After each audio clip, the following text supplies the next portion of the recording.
Sure guys, welcome back to Speaker Nawe. I'm still your boy Taylor DJ. So today bengifuna sithi ukubheka ingoma kungenzeka zibe kwi-top 10. Siyazi ukuthi u-top 10 yase-South Africa idependele kakhulu ku-Ukhozi FM. So bengithi nje ngipredict ingoma zami eziwu-10, ingoma engibona ngathi izona ezinohlonze. Engibona ngathi izona ngoma edlala eradweni ezinye zenze kahle mainstream because bengakayizwi i-top 20 le ekhethwa kuyona evamise ukukhishwa ku-Ukhozi FM asizophela unyaka. So bengithe nje angibheke lezi futhi le top 10 yami ingoma eningi engizothatha kuzona isuka from i-radio monitor. So abantu abasebenza eradweni bazwazi ukuthi ikhona i-radio monitor laphana, iyona evamise usinikeza ama-charts every week ukuthi iziphi ingoma edlala kakhulu eradweni lapha lezi commercial mainstream because i-radio monitor I think yongamelwe abantu bakarisa ukuyibona abantu abangaphansi kwe-ICASA. Sazi ukuthi i-ICASA idila inabantu abawu-2 ukuyibona ababhekelele lezi nhlelo lezi risa, then bese kuba khona uSamro la collector khona ama-royalties zabo. So bengithi asiyithathele lapho ngoba ngiyazi mase ikhona lo Ukhozi izoqala inkulumo. So bengithi mina noma sekuNovember vele because uNovember usufikile, I think ngokwami i-song of the year already isi-releasiwe isiphumile. Into esisele nje manje ukuthi abantu bekhethe ukuthi yiphi. So ingoma yokuqala engibonayo ngathi iyakudeserve uba ku-top 10 futhi ayikwazi ukusala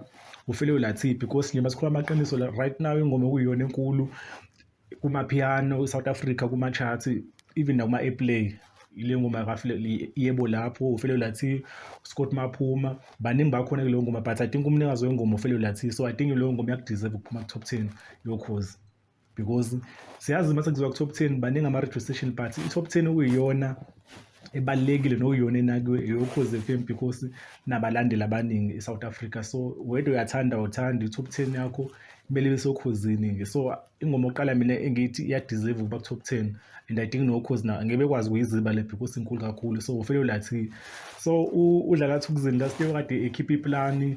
So disekhona ingoma abanayo uFunky Khula uzinqumalo naye udlala Thukzini. So leyo ngoma ishintsha amagiya. So ishintsha amagiya nayo I think iyona okuyona abaya ngayo song of the year. I think yona ngoma abacampaigna ngayo. Mina ngokwami after ngale album ngadlala Thukzini bengathi mhlawumbe uzosubmit khona ingoma ethi sohlala sendawonya lapho. I think iyona ethe kuba netempo ephezulu. So bengithi maybe bazosubmita ngapha but I think iyona le amagiya abayithembile because sebeze bashutha na music video and I think usungale kwa 1 million ama-views ku-YouTube. So I think yona ngoma ehamba kahle. So ngoma number 2 udlala Thukzini akwazi usala ku-top 10.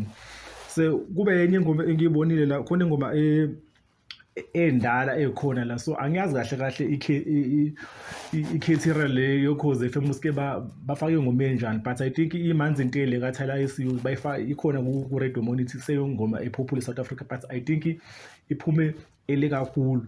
I'm not sure ukuthi iphume early last year noma early this year. I'm not sure ukuthi qualify for ukungena kule top 10 yoKhozi FM, but abantu abasebenza khona ibona abaziyo. And then there's also i-water le kaThala because nayo iphume early na. So lezo ngoma zo-2 bengafaka nje maybe babeyifaka, but I think mina I feel ngathi siphume early kakhulu but izinkulu izinto ezenzile. So I think maybe zakudeserve ukuthi zingene ku-top 10. Asikwazi ukuziba because ingoma ezikhulu ezinkulu unyaka wonke. So there's also another song okuyona song ibig yamapiano and I think yona second biggest song mapiano uBasi ikhona naye la ku-radio monitor. Athi unumber bala ku-radio monitor unumber 4 welanga leyo ngoma le no Timini Express Olime Trace. So I think enye ngoma le deserve ukungena ku-top 10 because ipopular ngale ndlela. Ngiyakhumbula ukuthi last year kwakukhona ikhalazo abantu bekhala because uBasi wayadela le ngoma lezenzo beno Amos, but uKhozi FM la iziba ezangene ku-top 10 but kulonya ababuyeleke futhi banenye ngoma futhi enamandla. So I think naleyo ngoma yakudeserve ukungena ku-top 10 ngumbono wami nami loyo. So another song because enye into engifuna ukucacisa ku-radio monitor basobeveza ingoma edlala kuma-radio station eSouth Africa maybe awu-947 FM awu-YFM oGagasi FM. So babala wonke ama-radio station. So zikhona ezinye ingoma zamaskandi ebig but azizukuba khona la ku-radio monitor because umaskandi udlala kuma-radio station lakho umhlobo wenene uKhozi FM kuphela nama-community radio station. So kulamanye ama-commercial radio station abadlala izo ngoma. So ngeke uzobone kule top 20 le ka-radio monitor, but mina I think ingoma le kaMthandeni okuyona eshisa ikhotha njengamanje yakudeserve nokuba ku-top 10 because ibig and abantu bayedlala nakhona. And another thing engifuna uyi-highlighta because there's a song ekhishwe uJumbo. So ingoma le uJumbo ukhiphe ingoma efeaturing uKhuzani. So nayo leyo ngoma I think iyakudeserve and uma-ke yangena ku-top 10 le Ukhozi FM kuzosuka umsindo kakhulu because ukhuzana uthe kulo nyaka akafuni ukungenela kule competition but kule ngoma lena ufeaturishiwe, which I think maybe bekuyinto ekade beyiplane njalo because I know ukuthi ukhuzana benojumbo ba-close, so maybe kade beplane ukuthi okay kulo nyaka nkabe yami sobagadla ngawe, so mina sosabitha ngengoma yakho but ngifeaturishiwe. So knowing abalandeli bamthandeni nabalandeli bakakhuzane izoba khona lo msindo khona uma kwangena leyo ngoma and amavoti kuzobe kuliwa, kungenzeka kugcine ujumbo because ukhuzana unabalandeli abaningi e-South Africa, so izoba interesting leyo ndaba and I think Ukhozi ngoba kule competition esemeswa ngemali bazoyifaka leyo ngoma because bafuna imali beningi nanomsindo, so that abantu bazoyinotice le top 10 nami if bengumphathi wokhozi FM bengizoyifaka leya ngoma just for ukuthi kube nalowo msindo leyo. Akube mnandi mase ukuthi unyaka suyaphela sesidlone singoma ngoba abantu abaningi leyo ngoma bakayazi, but-ke mayike yangene kula top 10 kuzoba khona ingozi because ukhuzane makuzwa ngamavoti umuntu okusatshwa loyo. So yeah, ezinye lezo ngoma nami engibona ngathi zakudeserve. Unfortunately ingoma ze-gospel ayikho ingoma engisayizile ye-gospel engathi big because Ukhozi salazi liyabalance sekula top 10 iba khona leyo ngoma le kamaskandi, kube khona ingoma ebig hip hop, yabo bazama ukumixa, but I think ingoma engathi big hip hop lo nyaka because hip hop lo nyaka phela bengeyona unyaka omuhle, but i-check le asimamane maybe bengayifaka just ukubalansisa i-equation labayibhalansisayo. So iyona ngoma engiyizwile engangena kule umakhathi khona ingoma akasubmit ngayo i-Jealous Down, but I think iphume late. I don't think ingenza ku-top 10 lo Ukhozi because ikhona even la ku-Radio Monity ikhona i-Jealous Down iphume late futhi na akayipush kakhulu. I think ufocus kuyingoma eningi na because album yakhe isanokuphuma but akafuni ukugxila kahle ukuthi ufocus la kuyi-promote ama-radio station, but kungenzeka nabo befakwe because umakhathi uyadlala naso Ukhozi FM. Mase kuza kulezi ngoma lezi like ingoma efana nomthandazo, I think umthandazo uphume late last year but usekhona ku-Radio Monitor because upopular. So Ukhozi FM angiqondi bebe ngofaka because wawuphume late last year, even nakule top 10 last year ubungekho because waphuma late. I think uKabza benomthosi babe-release le album beginning of December noma end of November, so engasa-qualify for le top 10 Ukhozi FM.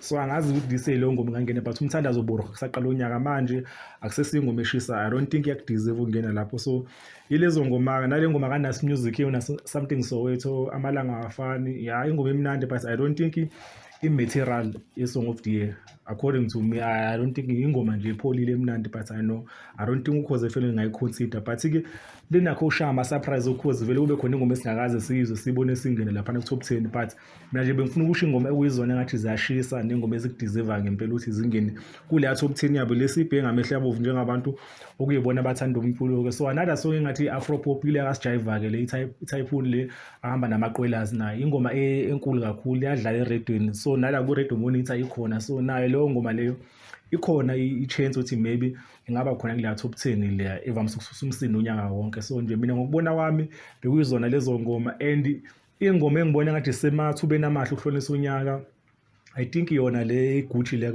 kaMahu noMthandeni ithanda ukuza kakhulu leyo ngoma. Nami bengayilindi ukuthi izoza ngamandla kanje after lento ye-Paris beyithi mhlawumbe abantu i-hype izobaphelela, but leyo ngoma le ingawuhlukanisa unyaka uma ukuthi ukhuzane benojumbo bazosixegisela because once ujumbo ngena kuleya top 10 khona into ezenzakala because ngiyawazi-ke amabhinca-ke mase kuvotwa-ke especially mase vota kuthola akhompyutha abantu bazobe votela umthandeni abantu bevotela ukhuzane kuzoshuba kakhulu, but izoba interesting. Mina lento ye-top 10 ngiyayithanda lokuliwa kanjalo because vele kumele kwenzeke imali lapha ne-competition lana, so the more abantu belo bekhompyutha ngo-SMS Ukhozi uzogenerate imali eningi kakhulu for le competition, so which I think into enhle for i-radio station leyo. So mina ngokwami ngithi asithathane kuyobonakala ngempela abantu abakhampeni bephume benze wakwenza, but kuyobonakala. But I wish babekhetha lezi ngoma Ukhozi FM bengakhetha ingoma ezinohlonze, izingoma like ezinama-numbers ama-streams ku-Spotify ku-iTunes, bengavele besifakele ingoma nje evumbuka just because bedlala Ukhozini qhame sekukhona ingoma yomuntu esingakaze sizwe ngayo sesibona ku-top 10. Abake bezama ukuhlonipha because sayidinga ukuthi leya top 10 yabo ihlonipheke because Ukhozi i-radio station enkulu e-South Africa, i-radio station enkulu e-Africa, i-radio station futhi ayaqala uRadio Zulu. So thina as abantu abamaZulu sawo-offendeka masivele izosinikeza o-DJ ihloko kuthiwa bahlonisa unyaka singakasizwe ingoma zabo. So ake sithembe kulo nyaka bazohlonipha Ukhozi FM. So speaker nawe iyona i-top 10 yethu le sayipredict but ayikakhishwa la ngempela isenza i-top 10 lezo sosomsindo so le yaku-speaker now.